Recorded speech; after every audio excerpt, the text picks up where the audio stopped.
Gloria a Dios, hermanos. El año pasado se estuvieron celebrando los 500 años de la Reforma. ¿Cuántos sabían eso?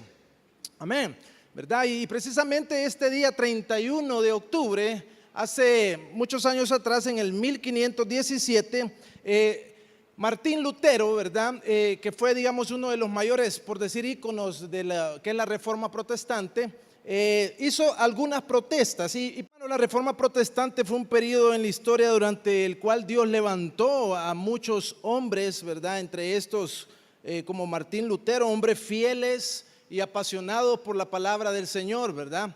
Hombres fieles, apasionados, y que también, hermanos, eran hombres y aún mujeres formaron parte de lo que es esta Reforma Protestante. Y hombres y mujeres comunes y corrientes, hermanos, pero que amaban a Dios y amaban su verdad, amaban su palabra, ¿verdad? Y entre estos pues estuvo Juan Calvino, ¿verdad? Martín Lutero, Juan Hus y muchos más que participaron de esto. Y hermanos, estos hombres y estas mujeres, cuando vieron prácticas no bíblicas, ¿verdad?, que habían permeado la iglesia, ellos lo que hicieron es alzar la voz, ellos lo que hicieron es hacer una protesta, ¿verdad? Por eso es que se conoce como la Reforma Protestante. Sin embargo, hermanos, esto inició todo un movimiento que culminó revisando no solo la venta de indulgencias, que ya vimos que era la venta de indulgencias, ¿verdad? O la venta de lo que era el perdón de los pecados, sino que también, hermanos, hubo una revisión de toda la teología que la iglesia de Roma practicaba y enseñaba, y que se mantuvo durante muchos años y mantuvo también a la iglesia en lo que es la oscuridad, ¿verdad? La mantuvo, y eso se conoce también como un periodo del oscurantismo, ¿verdad? Y también tuvo a la misma sociedad en un periodo de regazo, o sea, de un periodo como de estancamiento, pudiéramos decir también. Todo esto se dio durante esos años del siglo V al siglo XV más o menos, ¿verdad? Y hermanos, por años los teólogos de la Reforma cuestionaron y cambiaron el entendimiento de la salvación del hombre que la iglesia de ese entonces abrazaba, junto con toda una teología también relacionada con el plan de la redención. Con el paso del tiempo, hermanos, se hizo necesario resumir todo ese nuevo entendimiento, ¿verdad?, que estos hombres habían traído de nuevo acerca de las Escrituras. Y ese nuevo entendimiento como tal, ¿verdad?, lo que hicieron, hermanos, fue resumirlo para que otros pudieran visualizarlo de una manera sencilla, mas sin embargo no simplista, ¿verdad? Sí sencilla, pero no simplista. Dando origen, hermanos, a lo que conocemos como las 5 frases o las 5 conocidas frases llamadas las 5 solas, y que representa el corazón, hermanos, de la teología reformada. Y en esta noche, con la ayuda de Dios, queremos, ese es el tema de esta noche, el corazón de la Reforma. ¿Cuál fue el corazón de la Reforma? Y vamos a estar viendo en esto, en la centralidad o en el corazón de la Reforma, vamos a estar viendo lo que son las 5 solas, ¿verdad? Y la primera, hermanos, es de las 5 solas es la sola Escritura. La sola Escritura o solo la Escritura, solo la palabra de Dios. Y para eso yo quisiera que me acompañaran a lo que es el libro de Isaías, capítulo 8 y versículo 20. Isaías capítulo 8 y versículo 20. Y ahí tenemos el texto también en la pantalla. Y dice así Isaías capítulo 8 y versículo 20. Dice, ¿cómo dice, hermanos? A la ley y al testimonio. Si no dijeren conforme a esto, es porque no les ha amanecido.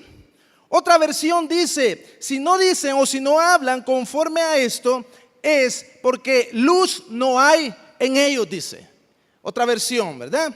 Entonces, hermanos, de acuerdo a Isaías, dice que alguien puede hablar en nombre de Dios, ¿sí? Alguien puede también hablar en nombre de Dios, pero sin ser conforme a la palabra de Dios. O incluso puede decir que representa a Dios. Puede decir que representa a Dios, pero tampoco, hermanos, habla al amparo de la Biblia o necesariamente no habla lo que conforme la Escritura dice. Eso es lo que nos está diciendo aquí Isaías. A la ley y al testimonio. Si no dijeren conforme a esto, es porque no les ha amanecido, es porque no hay luz en ellos, ¿verdad? Y según el texto, hermanos, una persona, hermanos, puede hablar en nombre de Dios, pero no hay un amanecer, no hay una luz en ellos, no les ha amanecido la palabra del Señor. Hermanos, nosotros sabemos que no tenemos luz propia, ¿verdad que sí, hermanos? No tenemos luz propia. Aún el Salmo dice, lámpara es a mis pies, ¿qué, hermanos? Tu palabra dice, ¿verdad? Nosotros no tenemos luz propia. La palabra de Dios, hermanos, es nuestra lámpara. La palabra de Dios es nuestra luz. Amén. Y entonces, hermanos, si yo hablo o no hablo conforme a la palabra, lo que hay en mí entonces, si no hay luz, ¿qué es lo que hay, hermanos? Tinieblas, exactamente. Lo que hay es oscuridad. Hermanos, y es que elevar como un precepto de Dios lo que realmente es una idea humana, una filosofía humana, que por cierto es egoísta e impuesta para fines humanos y perversos, porque la Escritura dice que ¿cómo es el corazón del hombre? Perverso, más que todas las cosas, dice, ¿quién lo conocerá? Dice. Entonces, hermanos, eso es estar en oscuridad y es lo que nos dice el profeta Isaías. Nuestro Señor Jesucristo, hermanos, también en sus días de carne, Él experimentó y denunció y enfrentó a las autoridades religiosas en su época por la misma razón. Yo quisiera que me acompañaran a Marcos capítulo 7, el Evangelio según San Marcos capítulo 7, y versículos del 1 al 13.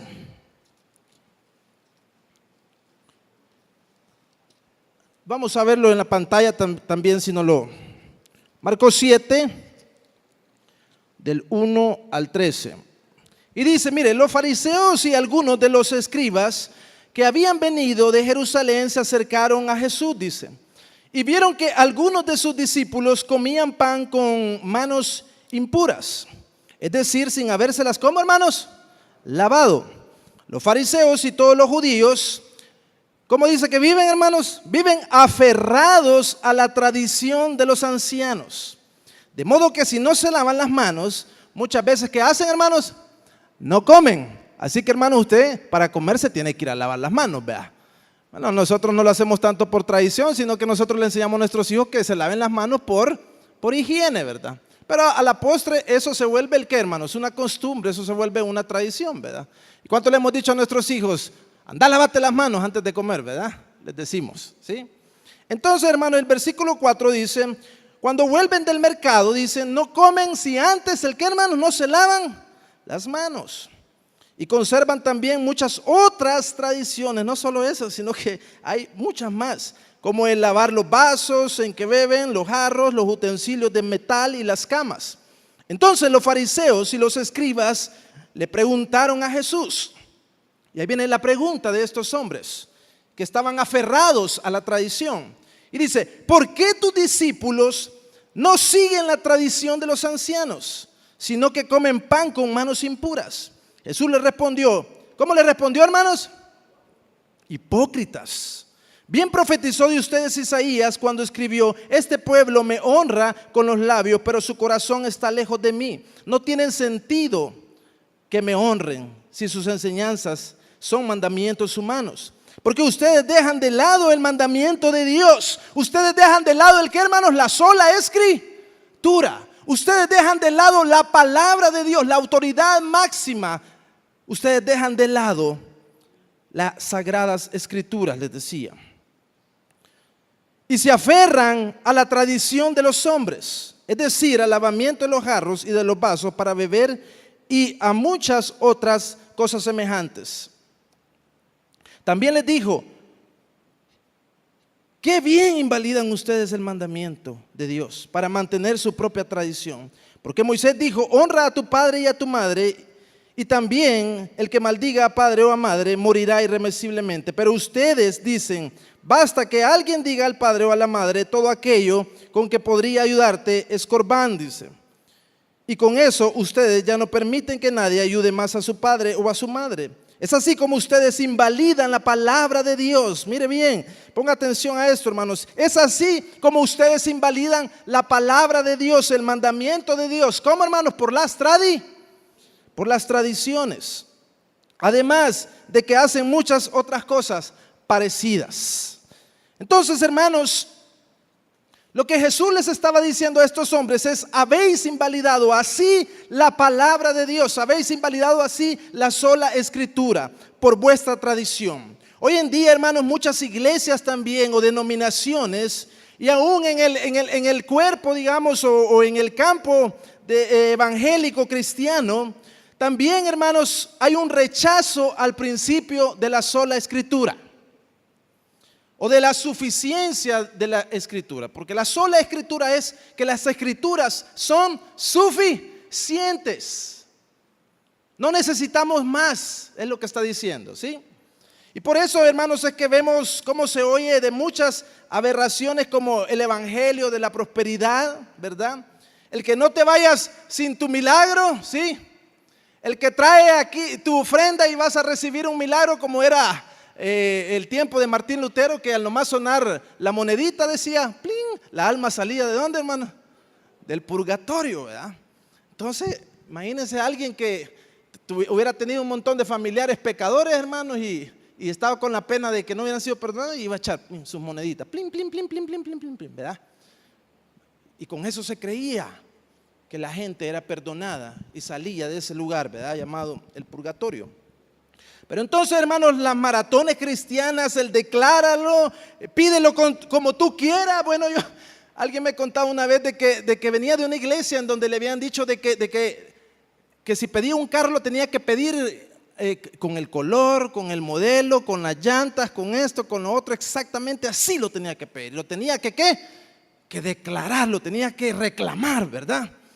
Y entonces, hermanos, otras cosas como viajes al cielo, al infierno, la guerra espiritual, gente que se proclama apóstoles y hacen, hermanos, o imponen tradiciones de hombres a su membresía para que obligatoriamente las cumplan, y que algunas, déjeme decirle, quizás no son malas, o pudiéramos decir, aún incluso no pudiéramos decir que no son antibíblicas también, ¿verdad?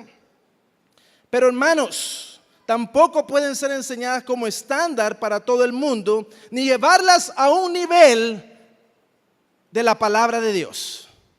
Amén. Porque solamente la palabra de Dios tiene la autoridad y tiene el poder, tiene la autoridad y el poder para someter a cualquier hombre, a cualquier creyente. Amén, hermanos. Solo la palabra de Dios, solo la escritura. John Blacher, hermanos, un autor norteamericano, dijo lo siguiente.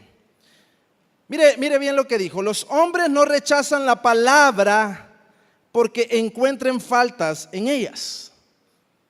Dice que los hombres no rechazan la palabra porque encuentren faltas en ella, porque la palabra de Dios no tiene errores, no tiene faltas. Amén, hermanos. Es infalible la palabra de Dios.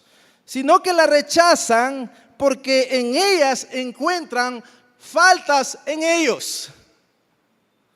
Por eso, hermanos, esa es la razón por la que el hombre rechaza la palabra de Dios. Esa es la razón porque el hombre aparta, invalida el mandamiento de Dios. Y es porque la escritura, hermanos, lo que hace es reflejarnos. Amén. La escritura lo que hace es reflejar nuestra condición humana. ¿Y cuál es la condición humana, hermanos? La condición humana del pecado, de pecadores. Amén. Entonces, hermanos, esa es la razón por la que el hombre rechaza la sola escritura, por el corazón pecaminoso. Entonces, hermanos, la sola escritura entonces nos recuerda, hermanos, lo siguiente. Miren, la sola escritura nos recuerda lo siguiente: que la palabra de Dios es el que, hermanos, la máxima autoridad en materia de fe y práctica. Por lo tanto, nada que contradiga la revelación de Dios puede regular la vida de ¿quién, hermanos? Del creyente. Nada que contradiga, hermanos, la revelación de Dios puede regular su vida, puede gobernar su vida y puede gobernar la mía. Amén, hermanos. Porque la palabra de Dios es la máxima autoridad, la sola escritura. Pero lo segundo, hermanos, que queremos ver, la segunda sola es solos Christus, o solo en Cristo, quiere decir, amén. Solo en Cristo. Yo quisiera que me acompañaran, por favor, a Juan capítulo 14 y versículo 6. Juan 14 y versículo 6.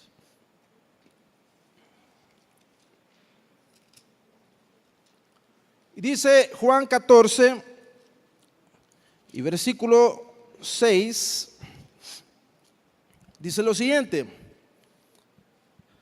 Jesús de sí mismo dijo esto, miren. Él le dijo a sus discípulos, ¿qué les dijo? Yo soy el que, hermanos, el camino. Y soy también el que, la verdad. Y soy también el que, la vida. Y miren lo que dice, y nadie viene al Padre si no es por mí. Y vamos aquí, ya que estamos cerca, vamos a Juan capítulo 10 y versículo 7 al 9. Juan capítulo 10 y versículo 7 al 9 dice, una vez más, Jesús de sí mismo, él decía de sí mismo que Él era el camino, la verdad y la vida. Pero aquí Jesús dice de sí mismo, dice, de cierto os digo. Y ustedes saben, hermanos, que cuando la escritura dice, de cierto os digo, está haciendo un énfasis de que eso es, ¿qué? Verdad, amén. De que eso es verdad. De cierto os digo, yo soy el que, hermanos, la puerta. Todos los que vinieron antes de mí, bueno, el 9, vamos a ver, yo soy la puerta. El que por mí entra, ¿será que, hermanos? Será salvo. Y entrará y saldrá y hallará pastos. Amén. Entonces, ustedes saben que en muchas ocasiones Jesús dijo de sí mismo, yo soy la puerta, yo soy el camino. ¿Qué más dijo? Yo soy la vida. ¿Qué más? Yo soy la verdad. ¿Qué más? ¿Ah? Yo soy el buen pastor, exactamente. Todo eso dijo Jesús. Entonces, hermanos, la razón por la que las personas, las religiones, están dispuestas a aceptar otros dioses y también aceptan a Jesús, hermanos, porque usted sabe que la gente dice, ya, yo creo en Jesús, pero también creen ¿qué? En otras cosas, ¿sí? Y hay muchas religiones también que creen en otros dioses, pero también creen que Jesús es el maestro, pero no creen que es Dios, ¿sí? Entonces, ¿cuál es la razón, hermanos, por la que muchas personas están dispuestas a aceptar eso? Y es porque están en ¿qué, hermanos? En el error. Es porque están en el error. Porque el error siempre, hermanos, tiene espacio para la verdad, ¿sí o no, hermanos? El error siempre tiene espacio para la verdad. Pero contrario, hermanos, la verdad no tiene o no admite el error. ¿Por qué, hermanos? Porque es la verdad. Y un ejemplo bien práctico es, hermanos, ¿por qué no podemos decir que el que está aquí hoy en esta noche no es el hermano Mito? ¿Por qué, hermano? Bueno, aunque le voy a decir que algunos me confunden, ¿ve? Algunos, hay un niño por aquí, Andy, no sé, están los hermanos, y siempre me dice, hermano Mito, me dice a mí. Y le dicen, no, es el hermano Polillo. Y un día de esto que íbamos hacia afuera, aquí, hermano Mito, no, hermano Polillo, me dice el niño. Entonces, ¿por qué podemos decir que el que está aquí no es el hermano Jaime, hermanos? Porque no es él, ¿verdad? Soy yo, ¿verdad? Porque esa es la verdad. El que está aquí es Carlos Polillo y no el hermano Mito. Amén. Entonces, cuando Cristo dijo, hermano, yo soy el camino, la verdad y la vida, Él estaba excluyendo que hubiese otro camino. Él estaba excluyendo, hermanos, que hubiese otro camino, que hubiese otra verdad, que hubiese otra vida más que solamente Él. Y cuando Él dijo, hermanos, yo soy la verdad, significa que lo demás fuera de Él, si no es la verdad, ¿qué es, hermanos? Dígalo fuerte, hermanos. La mentira. Si Él dijo, yo soy la verdad, entonces lo demás fuera de mí es mentira. ¿Sí? Y si Él, hermanos, no fuera o no hubiera o no sería, o si Él no fuera Dios, hermanos, y si Él no fuera Dios, entonces ¿Él qué sería? Sería un mentiroso, un mentiroso. Pero si Él afirmó de que Él era Dios, de que Él era la verdad, es porque eso es verdad, es cierto, correcto, es cierto. Ahora, Él dijo, yo soy la vida. En Él estaba la vida y Él era la luz de ¿qué, hermanos? De los hombres, dice. La luz que alumbra a todo hombre. Y si Él, hermanos, no fuera la vida, sería un mentiroso. Pero si Él dijo que Él es la vida, entonces todo fuera de Él, ¿qué es, hermanos? ¿Y cómo está? ¿Está? Muerto, correctamente. Está muerto. ¿Por qué hoy en día, hermanos, el hombre está como está? ¿Por qué hoy en día hay tantos caminos? Bueno, hay un dicho que dice, todos los caminos llevan ¿hacia dónde? Hacia Roma, dice. Así dice la gente, ¿verdad? Así dice. Y hoy usted habla con la gente y la gente, ¿qué le dice? No, si tu mismo Dios es mi mismo Dios, le dicen, ¿verdad? Tu mismo Dios, somos hermanos y dame la mano y mi hermano será, ¿verdad? Y así le dice la gente, no, si yo también creo y en eso también, ¿verdad? Creo en eso. Pero aquí también mi religión, ¿verdad? Yo creo en esto y yo también creo en lo suyo, le dicen a uno, ¿verdad? ¿Por qué hoy en día hay tantos caminos? ¿Por qué tantas opiniones, hermanos? Y esto es sencillo, hermanos, por la caída del hombre. La caída del hombre. El hombre, hermanos, cuando pecó contra Dios, hermanos, él pecó contra su santidad, desobedeció. Y desde ese instante el hombre cayó. Y su relación estrecha con Dios se perdió. Y esto, hermanos, ilustra aún en el hecho de que Dios viene y lo saca, ¿de dónde? Lo saca del Edén. Lo expulsa ¿de qué? De su presencia.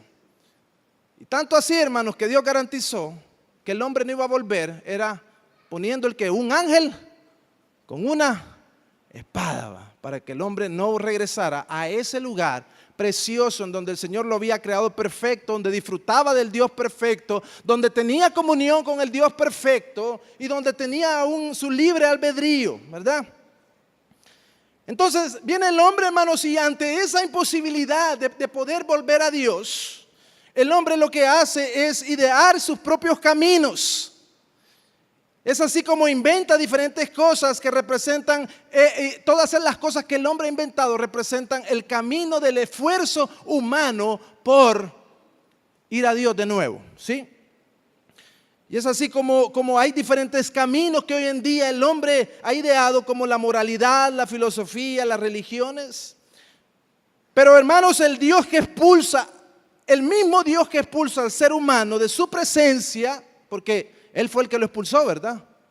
Él le dijo, te vas a ir de aquí, te tenés que ir, has pecado, has desobedecido, has roto la comunión, entonces te tienes que ir. Y ese mismo Dios, hermanos, que expulsa al ser humano de su presencia, es el que sabe, hermanos, cómo el ser humano puede de nuevo encontrar el camino hacia Él. Amén. Ese Dios que expulsó a Adán y a Eva es el Dios que sabe cómo volver a llevar al hombre y atraerlo hacia sí de nuevo. ¿Por qué, hermanos? ¿Por qué? Bueno, primeramente porque Él es ¿qué? Es Dios, amén. Él es Dios. Segundo, hermanos, porque Él lo expulsó, ¿sí? Así como, digamos, si usted llegase a expulsar aún su hijo, ¿verdad? ¿Quién es el mismo que le va a dar entrada otra vez a la casa? Usted, ¿verdad? Entonces, así como el Padre expulsó a Adán, Él es el mismo el que le va a dar entrada otra vez al hombre. Y tercero, hermano, es porque Él sabe dónde está ese camino y Él sabe también cómo llegar a ese camino. Y por eso, hermano, Dios en su gran amor entregó a su Hijo Jesucristo para morir por nosotros, para morir por nuestros pecados y volvernos de nuevo hacia Él. La razón por la cual Jesús se definió como la puerta, hermano, incluso habló de aquellos que han intentado entrar por otras puertas, otros maestros, otras religiones. Vamos a Juan capítulo 10 y versículo 1 al 9, estamos ahí, ¿verdad? Juan 10 del 1 al 9.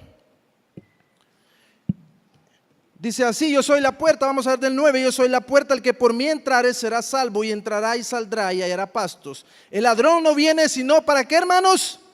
Para hurtar, para matar. Yo he venido para que tengan vida y para que la tengan en abundancia. Y vuelve a decir, miren, aquí: yo soy el buen pastor, y el buen pastor su vida da por las ovejas. Pero el asalariado, el que no es el pastor ni el dueño de las ovejas, huye y abandona las ovejas cuando ve venir al lobo, y el lobo las arrebata y las dispersa. El que es asalariado no le importan las ovejas. Yo soy el buen pastor, yo conozco a mis ovejas y ellas me conocen a mí. Así como el Padre me conoce a mí, yo las conozco, y yo conozco al Padre, y yo pongo mi vida por las ovejas. ¿Sí? Amén, hermanos. Y entonces Jesús habla de estas personas como aquellos, hermanos, que son los falsos maestros o las falsas religiones, llamándoles como, hermanos, ladrones y salteadores. Son los que asaltan el corazón humano, son los que enseñan otra puerta, son los que enseñan a brincar, a saltar por otro lugar y no por el lugar donde todo hombre y toda mujer debe de venir, y es a través de la puerta que es Cristo Jesús.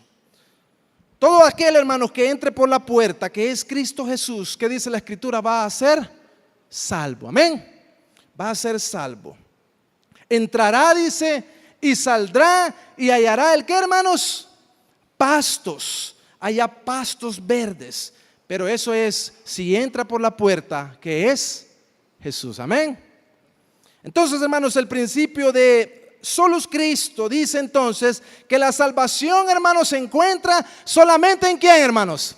En Cristo Jesús. No en nadie más ni en otra cosa, excluyendo así otro camino para llegar a Dios. Pero lo tercero, hermanos, es sola fide, o salvación por la fe.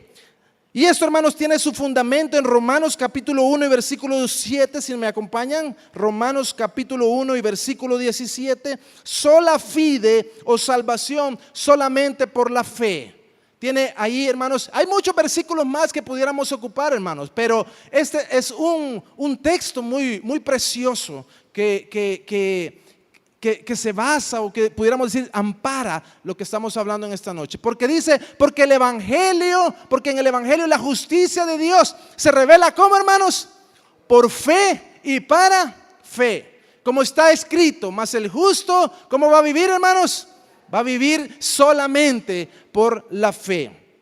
Martín Lutero, hermanos, atormentado por sus pecados, y aunque él los confesaba día a día, hermanos, porque así era el método de este monje, ¿verdad? Yo no sé cuántos alguna vez hicieron esto, hermano. Yo lo hice, yo me recuerdo, cuando estaba en mi época de jovencito en mi colegio, ¿verdad? Donde estudiaba, ¿verdad? Y nos íbamos a confesar, ¿verdad, hermano?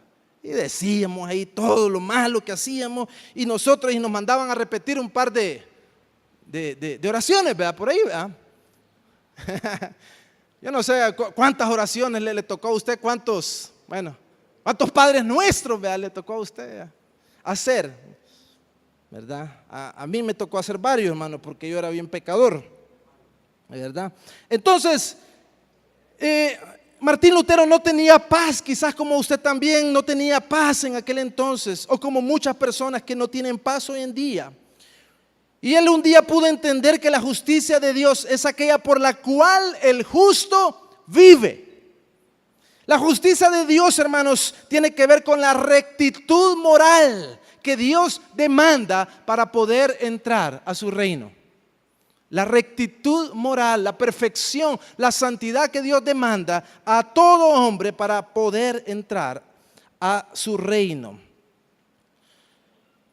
Pero, hermanos, a Martín Lutero le fue revelado que eso era un regalo ¿de quién, hermanos? De Dios. No es algo que usted y yo podamos ganar haciendo o dejando de hacer nada, ¿sí? No es algo que por lo que usted hace o por lo que dejó de hacer usted va a poder ganar la salvación por medio de la fe. Al entender Martín Lutero esto, él dijo: finalmente, meditando día y noche por la misericordia de Dios, yo comencé a entender que la justicia de Dios es aquella a través de la cual el justo vive como, hermanos, como un regalo de Dios, por fe. Con esto yo me sentí, dice, como si hubiese nacido de nuevo, dijo Martín Lutero. Mire, por completo, dice. O sea, me sentí como nuevo por completo, dice Martín. ¿Cuántos se sintieron así, hermanos, cuando creyeron en Cristo? Yo me sentí, hermanos, como nuevo completamente. Amén. Usted se sintió también como nuevo, como nueva, cuando usted creyó y puso y depositó su fe en Cristo Jesús. Y dice, y como que hubiese entrado al paraíso mismo a través de las puertas que habían sido abiertas ampliamente. Y es que la Escritura dice, hermanos, que hemos sido trasladados de muerte ¿a qué, hermanos? A vida, hermanos, por medio de la fe. Porque esto es un regalo de Dios, hermanos.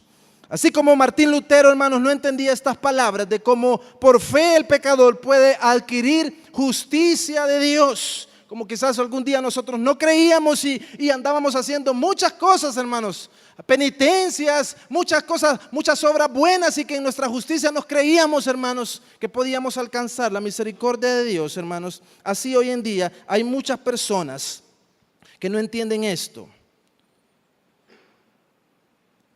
Y piensan, hermanos, que para entrar en el reino de los cielos hay que ayudarle un poquito a Dios, hay que echarle la manita a Dios, dicen, ¿verdad? Echémosle la manita a Dios, démosle una manita al Señor para que podamos ir al cielo todos, ¿verdad? Para ser perdonados por Él, o incluso, hermanos, comprando muchas veces, no solamente con dinero, sino que aún voluntades para muchas veces ganar la salvación. Como era el caso en la época, hermanos, de Martín Lutero, ¿verdad? Que vendían las famosas indulgencias. Pero, hermanos, la Escritura nos dice enfáticamente que el perdón de pecados, que esa rectitud moral que Dios demanda, y que la salvación es un regalo de Dios. Amén. Que es una dádiva de Dios. Es porque a Dios le plació darnos su salvación. Es un don de Dios, revelada por Él mismo. ¿A través de qué, hermanos? A través de la fe. Amén. Así que, hermanos, lamentable hoy en día esto no ha cambiado, ¿verdad?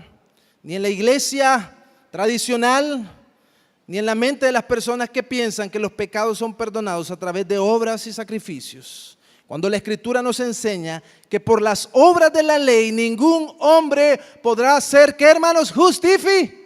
Justificado. Entonces, hermanos, el principio de la sola fide lo que nos dice es que por fe solamente y no por obras. Y tampoco nos dice que es por fe más obras, sino que solamente es, ¿por qué, hermanos? Por fe. ¿Y esto qué es, hermanos? Es un regalo, es un obsequio, es un don de Dios. Amén, hermanos. Wilhelm A. Breckel dijo, este era un escritor norteamericano, dice: la justificación es el alma del cristiano, dice, y la fuente de todo verdadero consuelo y santificación. El que se equivoca en esta doctrina, hermanos, se equivoca para su destrucción eterna. Hermanos, nosotros nos podemos equivocar en cualquier otra cosa. Como decía alguien por ahí, nos podemos equivocar en la venida de Cristo. Así como se han equivocado muchos, ¿verdad? Que dicen, ya va a venir Cristo y ya viene, y no viene. Porque el día y la hora nadie lo sabe.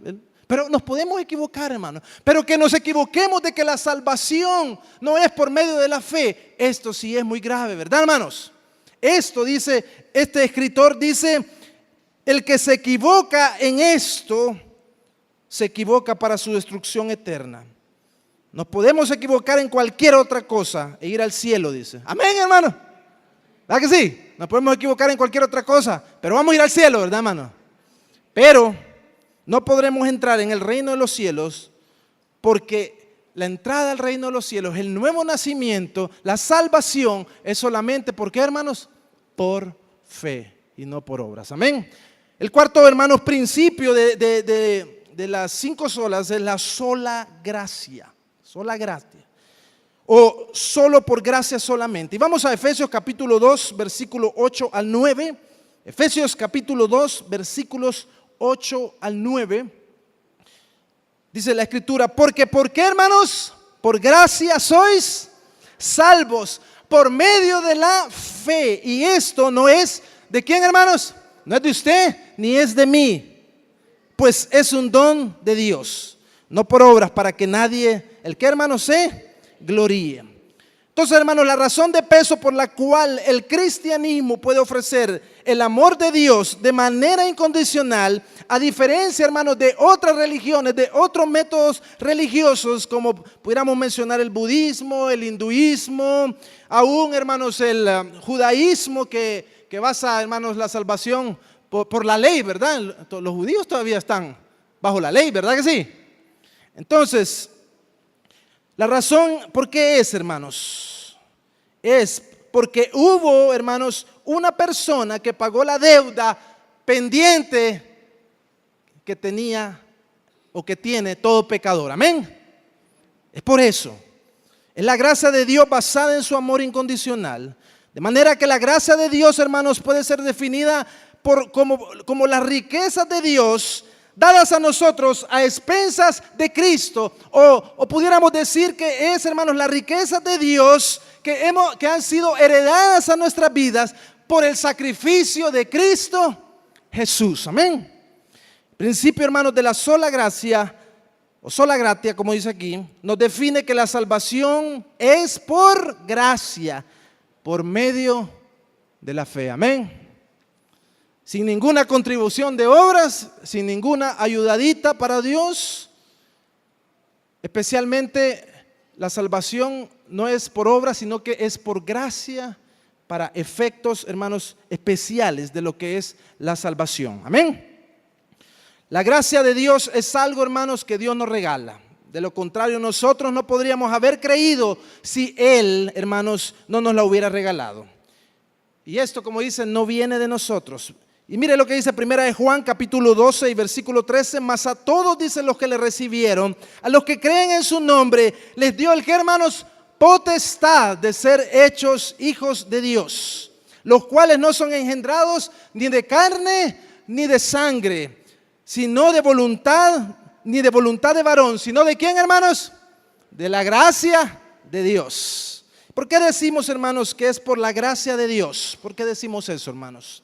Bueno, Efesios capítulo 2, versículo de 1 al 5 dice, no lo vamos a leer por el tiempo, no le pido que lo busquen por el tiempo, pero dice, y Él os dio vida a vosotros cuando estabais, ¿cómo, hermanos?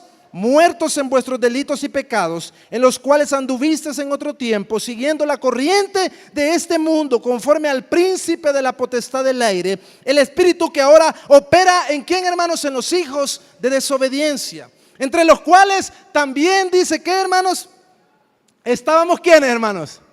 Todos nosotros, ¿sí? Los cuales estábamos también todos nosotros, haciendo la voluntad de la carne, hermanos, lo que nos pedía la carne, y de los pensamientos, lo que nos venía a la mente, íbamos nosotros a hacerlo, ¿verdad, hermano? Y éramos por naturaleza hijos de Dios, lo mismo que los demás, dice. Mire el versículo 4, hermanos. Pero Dios, dice, miren, qué lindo, ¿verdad? Pero Dios, que es rico ¿en qué, hermanos? En misericordia, por su gran amor con que nos amó, aún estando como, hermanos, nosotros muertos en nuestros pecados, nos dio vida juntamente con Cristo. Por gracia sois salvos. Amén. Aleluya. Hermanos, ¿por qué por gracia, hermanos? Porque el estado anterior en el que vivíamos necesitábamos un esfuerzo de gracia de parte de Dios, una intervención de gracia de Dios, porque nuestra condición, hermanos, no era merecedora, amén, de ninguna salvación y de ningún rescate. ¿Merecía usted ser rescatado? ¿Merecía yo ser rescatado? ¿Merece el pecador ser rescatado, hermanos? No merece, además ni puede. Los doctores no me dejarán mentir, ¿verdad? Alguien que está muerto y usted, levántate, hace esto, y el muerto No responde, no dice nada. La Escritura dice, hermanos, que nosotros en nuestro estado anterior, hermanos, estábamos como muertos. ¿Y cómo estábamos, hermanos? Muertos, pero ¿cómo? En nuestros delitos y pecados. ¿Sí? Estábamos muertos en nuestros delitos y pecados. Haciendo el que, hermanos, la voluntad de la carne, haciendo nuestra propia voluntad. ¿Sí? Pero Dios, dice, que es rico en misericordia, dice, estando en esa condición, nos dio vida. Es por gracia, hermanos. Él fue el que hizo esto por nosotros. Amén. La mayor evidencia, hermanos, de que esto es por gracia es su vida y es mi vida. ¿Qué opina de esto? La mayor evidencia de que esto es por gracia es mi vida y su vida, hermanos. ¿Sabe por qué, hermanos? Porque nosotros sabíamos cómo éramos, ¿verdad, hermanos? Cómo éramos antes de venir a Cristo, ¿verdad? Ya hemos dado testimonio algunas veces, ¿verdad? ¿Cómo éramos? Y cuánta gracia de Dios, hermanos, necesitamos y Él nos da para no volver a ser como antes éramos, amén. Y aún nosotros cantamos, he decidido seguir a Cristo, he decidido seguir a Cristo. ¿Y cómo dice? No vuelvo atrás, no vuelvo atrás. Pero ¿qué es lo que nos hace que nosotros no volvamos atrás, hermanos? Es la gracia de Cristo en nuestras vidas, amén. Día a día estamos suplicando, estamos de rodillas pidiéndole gracia. Y es su gracia la que nos salvó, es su gracia la que nos sostiene y es su gracia la que nos va a llevar con Él. Amén, hermanos. Porque por gracia sois salvos por medio de la fe, y esto no es de vosotros, sino que es un don de Dios. Amén, hermanos. Eso es lo que nos dice la sola gracia. Pero por último, hermanos, queremos ver la solideo gloria. Solo a Dios la gloria, amén. Todas las demás solas, hermanos, es para la gloria de Dios, ¿verdad, hermanos? Todas las demás que acabamos de ver son para la gloria de Dios. A pesar, hermanos, de que esto de la gloria de Dios, y nosotros lo decimos, a Dios sea la gloria, a Dios sea la gloria, ¿verdad? Es una frase muy corta, muy fácil y muy sencilla, ¿verdad? Así como Dios te bendiga, ¿verdad que sí? Dios te bendiga, Dios te bendiga. Amén, a Dios sea la gloria, ¿verdad? Es una frase muy sencilla, muy práctica, hermanos, y que muy a menudo es usada entre el pueblo de Dios. Pero, hermanos, es una frase muy difícil de entender, porque muchas veces no comprendemos lo que significa o lo que implica la gloria de Dios. Y si no entendemos lo que, hermanos, y si no entendemos lo que es su gloria, difícilmente también entenderemos lo que significa darle la gloria a Él, especialmente en nuestra naturaleza. Que como dice la Escritura, que es nuestra naturaleza, hermanos, es pecaminosa, egocéntrica, amén, hermanos. Nos queremos robar la gloria de Dios. Luchamos por nuestra gloria o por la gloria de Dios. La frase solo a Dios sea la gloria tiene dos connotaciones, hermanos, distintas en cuanto al hombre y en cuanto a la salvación. Y en cuanto, hermanos, a la salvación, a la redención del hombre, esta frase indica que en la salvación solo Dios recibe la gloria, no el hombre. Solo Dios recibe la gloria, amén. Porque Él solo es el autor de esta. Nosotros, como ya hemos dicho, hermanos, no cooperamos para obtener nuestra salvación, sino que ella es una obra exclusiva del Dios soberano, amén, hermanos. La salvación es de Dios, dice Jonás 2:9, así dice, ¿verdad? La salvación es de nuestro Dios. Y lo es, hermanos, de principio a fin. Dios llama, hermanos, Dios regenera, Dios santifica, Dios preserva y Dios glorifica, como lo dice Romanos 8, 28, 30. Y dice, y sabemos que a los que aman a Dios, todas las cosas, dice, le ayudan a bien. Esto es, a los que conforme a su propósito son, como, hermanos, llamados. ¿Sí? Porque a los que antes, dice, conoció, también los predestinó para que fuesen hechos conforme a la imagen de su Hijo, para que Él sea el primogénito entre muchos hermanos. Y dice el 30. Y a los que predestinó, miren, a estos también, ¿qué hizo? Llamó, ¿sí? Y a los que llamó, a estos también justificó. Y a los que justificó, a estos también, ¿qué dice? glorificó. ¿Nota ahí usted la obra entera de Dios en la vida del creyente? Amén. En la vida del pecador y del creyente también.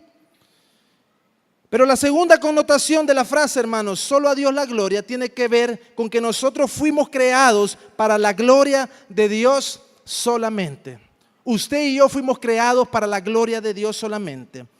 Y dice, hermanos, Isaías 43:7, todos los llamados de mi nombre, dice, ahí está, todos los llamados de mi nombre, para gloria mía, dice, los he creado, los formé y también los hice. Entonces, hermanos, su vida y mi vida es, ¿para qué, hermanos? Para la gloria de Dios. Soli Deus gloria.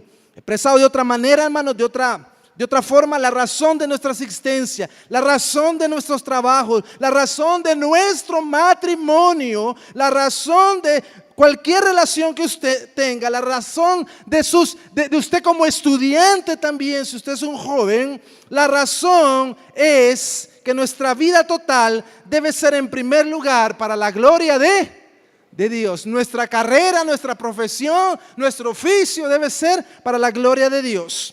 Definir adecuadamente la gloria de Dios, hermanos, es casi imposible, porque nunca nadie la ha visto jamás. Así como le dijo el Señor a Moisés. Moisés, ¿qué le pidió, hermanos? Muéstrame tu gloria, le pidió en Éxodo 33:18. A lo cual Dios le responde, no puedes ver mi rostro, le dice, o sea, no puedes ver mi gloria, porque de lo contrario, ¿qué te pasaría? Morirías. Sin embargo, hermanos, nosotros sí podemos hablar de aquellas cosas que Dios nos revela en su palabra acerca de su gloria. Entonces, hermanos, en esencia la gloria de Dios puede definirse como el conjunto de cualidades o atributos que Dios tiene en su ser interior y que externamente lo podemos decir que su gloria es el despliegue, hermanos, es ese despliegue, como dice la Escritura, los cielos, dice, cuentan la gloria de Dios y el firmamento anuncia la obra de sus manos. Entonces ese despliegue son esos atributos de Dios en su creación. ¿Por qué entonces, hermanos, hay tanta gente y aún creyentes insatisfechos? ¿Por qué habemos creyentes insatisfechos? ¿Por qué hay gente insatisfecha en su trabajo, en sus estudios? ¿Por qué hay gente insatisfecha en sus matrimonios, en su vida personal? Esto es porque, hermanos, competimos con la gloria de Dios. Porque confesionalmente, como dijo aquellos hombres, o como dijo Jesús, Dios dijo, este pueblo de labios me honra, pero su corazón, ¿cómo está? Está lejos de mí, hermano, porque confesionalmente decimos que hacemos las cosas para la gloria de Dios, pero funcionalmente o en la práctica las hacemos para nuestra gloria. Y cuando no se nos reconoce, nos sentimos como nos sentimos, hermano. Nos sentimos mal, nos sentimos tristes, nos enojamos, ¿qué más? Hacemos berrinches, tantas cosas, ¿verdad, hermano? Entonces, hermanos, esto es porque en realidad no lo hacíamos para Dios, sino que para nuestra propia gloria. Hermanos, Dios no es como nosotros, jamás, nunca, ¿verdad? Que cuando hacemos algo, hermanos, exclusivamente siempre vamos pensando en qué sacamos, ¿verdad? O en qué vamos a recibir, ¿sí? Ese es el corazón del hombre, ¿sí? Siempre está pensando en sí mismo. Mientras que Dios, hermanos, cada vez que se glorifica, nosotros somos beneficiados por su gloria. Amén. Nosotros somos beneficiados. Y mire por qué decimos esto. Dios se glorifica en la salvación, como lo estamos viendo. Soli Deo gloria. Y los perdidos, ¿qué sucede? Son redimidos, porque Dios se glorifica en la salvación. Dios se glorifica en el matrimonio. Por tanto, dejará el hombre a su padre y a su madre y se unirá a su mujer. El hombre recibe el beneficio de ¿qué, hermano? De tener una esposa. Aleluya, digan los casados. Amén. Aleluya, digan. El hombre recibe ayuda idónea. Dios necesita ocupar, hermano, Dios no necesita ocupar el centro. Él es el centro, porque Él es el centro de todo. Como dice Romanos 11:36, hermanos, porque de Él, dice, y por Él y para Él son todas las cosas. A Él sea la gloria por los siglos de los siglos. Amén, amén. Entonces, hermanos, el principio de sola gracia nos recuerda que el propósito de la salvación que recibimos, el propósito de la salvación que usted y yo recibimos, ¿cuál es, hermanos?